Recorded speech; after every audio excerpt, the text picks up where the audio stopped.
Good morning. The biggest question that I had in the stuff that you guys have been working on the last couple days is the difference between single and double replacement reactions. And so I just kind of wanted to go over those again and maybe clarify that so that you understand the difference. So the first one I'm going to look at is single replacement. And the best way to identify single replacement reaction is to look at the reactants. So the stuff on the left side of the equation. You're going to see a compound and you're going to see a single element. Okay?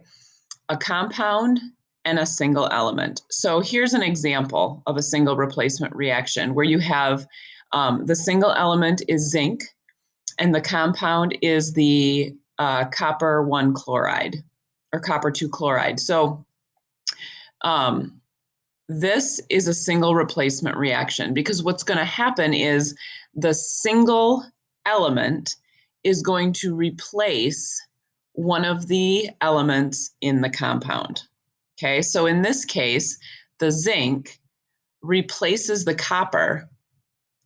So it basically kicks the copper out and joins with the chloride.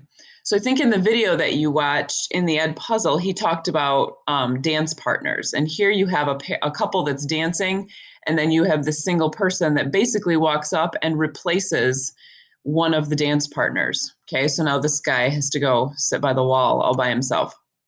Okay, that's single replacement. Now, the thing you need to look for in this is down here, here's another example. This is still considered a single element, even though it's diatomic bromine, so it's Br2. There's only one element there, bromine. So this is the single element. Potassium iodide is the compound, and the bromine is going to replace the iodine, kick it out, and form a new compound. You can predict which one will be kicked out by looking at what the single element is. Okay, now let me explain that. These compounds are all ionic compounds, which means it's a metal and a nonmetal. Metal, nonmetal. The single element is going to replace the part of the compound that is the same as itself. So for example, zinc is a metal, it's going to replace the metal. In this case, bromine is a nonmetal, so bromine is going to replace the nonmetal, iodine. Okay. Now, you can just kind of look at the reactants, single element, compound, and without even knowing what's going to replace what, you can usually identify this as a single replacement reaction. The only one that it's going to look similar to is the combustion, because combustion is going to be a compound plus oxygen.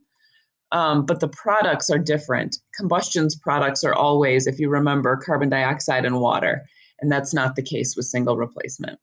So now let's take a look at double replacement. In a double replacement, you're going to have two compounds of different elements. So in this case, here's the very generic equation. You have this compound AB plus CD. Okay, so if you look at the reactants, you're looking at two compounds, and the product is going to be two new compounds. So if we look at this example, we have barium chloride, that's one compound, and we have magnesium sulfate, there's the other.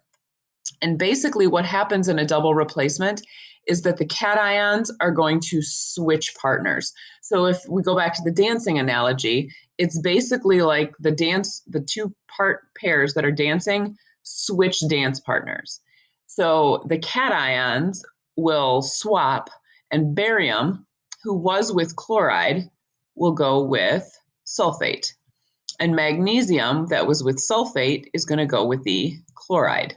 Okay, but it's always switching the cations. So you can't ever put two cations together. You can't come on this side and put the barium and the magnesium together. Okay, it's always got to be a metal and a nonmetal.